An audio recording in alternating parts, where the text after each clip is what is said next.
এই কান্না বাবাকে হারানোর কান্না। সারা জীবনের জন্য বাবা ডাকটি আর কাউকে ডাকা হবে না তার। সেটি ভাবতেই যেন কেমন লাগছে ছোট্ট এই মেয়েটির জন্য। তেমনটি হয়েছে যেন আজ পঞ্চগড়ের দেবীগঞ্জে গরু বোঝাই নছিমনের চাপায় এক মোটরসাইকেল আরোহী নিহত হয়েছেন। আজ বুধবার বিকেল ৩টার দিকে দেবীগঞ্জ পৌর শহরের জেলা পরিষদ ডাকবাংলো এলাকায় দেবীগঞ্জ ডোমার হাইওয়ে রাস্তায় এই দুর্ঘটনা ঘটে। নিহত মোটরসাইকেল আরোহীর নাম হাফিজার রহমান।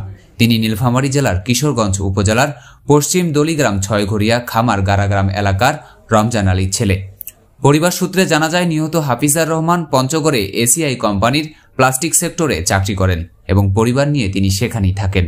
পরে আজ দুপুরে ব্যক্তিগত কাজের স্বার্থে টাকা আনতে মোটরসাইকেল যোগে নিজের গ্রামের বাড়ি কিশোরগঞ্জের দিকে যাচ্ছিলেন। প্রতিমধ্যে দেবীগঞ্জ জেলা পরিষদ বাংলোর সামনে মোটরসাইকেলের নিয়ন্ত্রণ হারিয়ে রাস্তায় পড়ে গেলে পেছন থেকে আসা দেবীগঞ্জ থেকে ডোমারগামী গরু বোঝাই নছিমন তাকে পিষে দেয়। এতে তিনি মাথায় গুরুতর আঘাত পান এবং প্রচুর রক্তক্ষরণ হয়। পরে স্থানীয়রা তাকে উদ্ধার করে দেবীগঞ্জ উপজেলা স্বাস্থ্য কমপ্লেক্সে নিয়ে আসে। সেখানে নেওয়ার পরে কিছুক্ষণ পরেই তিনি মারা যান।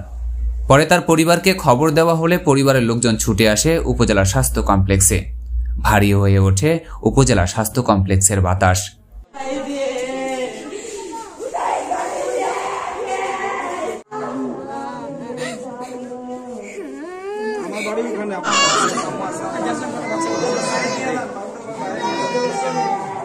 শুনলাম বলে ওইখানে অ্যাক্সিডেন্ট হইলো, দৌড়ে গেলাম। দৌড়ে যাই দেখতেছি তো মোটর সাইকেলওয়ালা উনি ফিরাবার ওনাকে ফিরাবার ইয়াতে উঠাইছে, ভ্যানে উঠাইছে।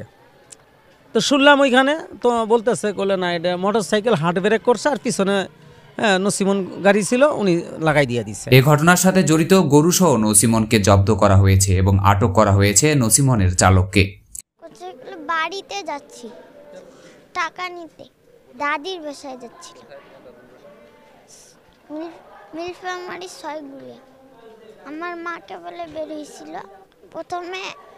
প্রথমে বাসে যাইতে এসেছিল, তারপরে মোটরসাইকেল নিয়ে গেছে। এ বিষয়ে দেবীগঞ্জ থানার অফিসার ইনচার্জ সোহেল রানা জানান, প্রাথমিক সুরতহাল শেষে আমরা মরদেহ উপজেলা স্বাস্থ্য কমপ্লেক্স থেকে থানা হেফাজতে নিয়েছি। আইনি প্রক্রিয়া শেষে পরিবারের কাছে মরদেহ হস্তান্তর করা হবে। কিশোরগঞ্জ থানা গারাগ্রাম ইউনিয়ন পশ্চিম দলিগ্রাম। ওই যে প্লাস্টিক কোম্পানিতে চাকরি করতো, আমি ওর জ্যাঠতো ভাই।